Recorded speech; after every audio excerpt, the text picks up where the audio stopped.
तो बच्चों आज हम क्लास 8 का 13.1 का क्वेश्चन नंबर 4 सॉल्व करेंगे। पिछले वीडियो में हम लोगों ने क्वेश्चन नंबर 3 तक सॉल्व किया था। अब क्वेश्चन नंबर 4 सॉल्व करेंगे। एक त्रिभुजकार खेत का क्षेत्रफल 600 वर्ग मीटर है तथा ऊंचाई 60 मीटर है, तो उस खेत का आधार ज्ञात करना है। खेत का क्षेत्रफल 600 मीटर दिया हुआ है, ऊंचाई दिया हुआ और आधार। ये जो होता है ये खेत का आकार का है, त्रिभुज है। ये ऊंचाई जो है 60 मीटर है, ये आधार ये पता करना है 20 क्योंकि हम जानते हैं कि त्रिभुज का क्षेत्रफल 1/2 आधार गुणे ऊंचाई होता है। क्षेत्रफल कितना दिया है 600 मीटर, 1/2 आधार हमको ज्ञात करना पता नहीं है।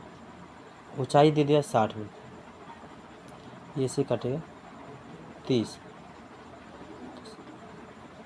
600/30।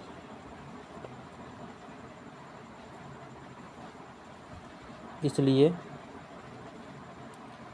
त्रिभुज का आधार बराबर 20 मीटर। ये जो हो गया ये हो जाएगा 20 मीटर। अब क्वेश्चन नंबर 5 पे आते हैं हम।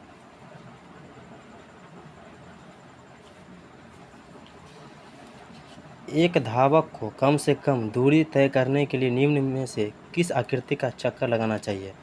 ये सब आकृति, ये अर्धवृत्त है, ये अर्धवृत्त प्लस जो है त्रिभुज लगा हुआ है, ये वृत्त है। आप जानते हैं कि संपूर्ण वृत्त की परिधि 2πr होता है, जहां r वृत्त की त्रिज्या है। ये अर्धवृत्त है, इसका अब हम लोग जो है परिधि निकालेंगे।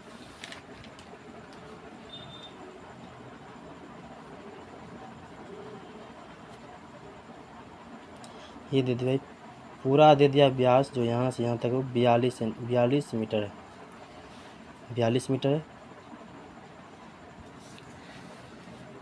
जो ये पूरा 42 है, इसको बोलते हैं व्यास, तो त्रिज्या क्या हो जाएगा, त्रिज्या हो जाएगा 21 मीटर। तो अर्धवृत्त का जो होता है, चूँकि अर्धवृत्त का परिधि बराबर r + π+2 होता है। त्रिज्या कितने 21, पाई का मान 22/7 होता है, +2,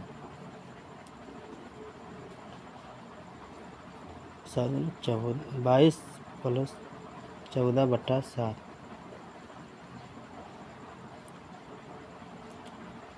36/7 काटेंगे 3 से, तो 36 को 3 से गुना करें कितना हो जाएगा, 8 9 10, 108 मीटर हो जाएगा। ये हो गया अर्धवृत्त का परिधि जो निकला हमको 108 मीटर। अब ये है अर्धवृत्त प्लस त्रिभुज दिया हुआ। तो अर्धवृत्त जो है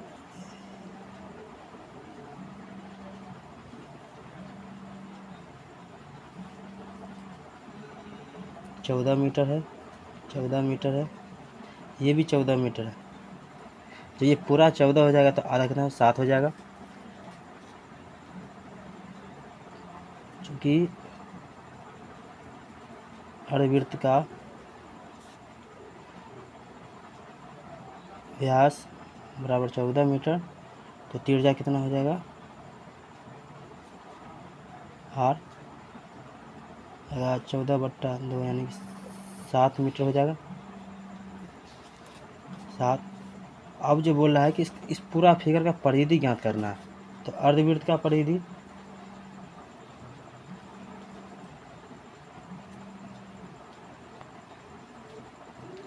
प्लस ये त्रिभुज आकार का, त्रिभुज का परिधि क्या होता है, तीनों भुजा का योग।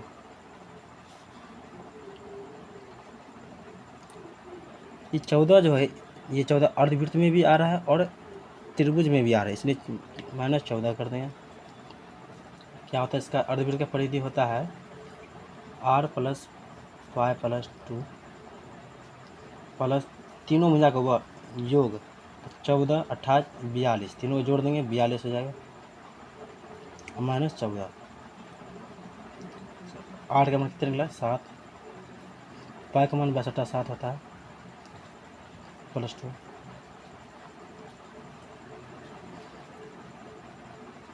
इसको करेंगे सॉल्व, तो 7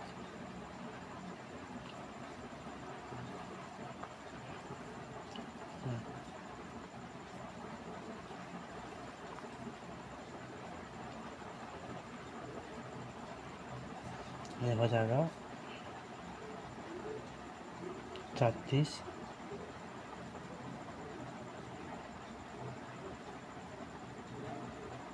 कटेगा 7, 36 42 कितना होता है? 36 42 हो जाएगा 78 या -14 घटाएंगे तो हो जाएगा 6 2 यानी 62 मीटर हो जाएगा, सॉरी 64 हो जाएगा ना। ये निकला हमको, इस आकृति का परिधि निकला ये 64 मीटर। अब आते हैं फिगर नंबर सी में। ये विड्थ है, इसका त्रिज्या 14 मीटर दे दिया है, 14 मीटर। तो इसको बोलता है कि विड्थ का, चूँकि विड्थ का परिधि क्या होता है, इसका परिधि जो होता है 2 पाई आर होता है। 2 पाई का मान 62.7, आर दे दिया है 14, कटेगा 7 दूना 14, 22 दूना 44, 44 दूना 88, 88 हो जाएगा मीटर। पहला फिगर ए में जो था ये अर्धवृत्त का परिधि निकला 108 मीटर। सेकंड फिगर जो निकला, ये फिगर इसका निकला 64 मीटर, निकला 64 मीटर। सी नंबर निकला 88। तो यहाँ बोल रहा था क्वेश्चन में कि कम दूरी कौन सा फिगर में होगा, कम दूरी। तो ये 108 है, ये 64 है, ये 88, तो कम दूरी किस में होगा? बी में। इसका आंसर क्या हो जाएगा? बी, बी आंसर हो जाएगा।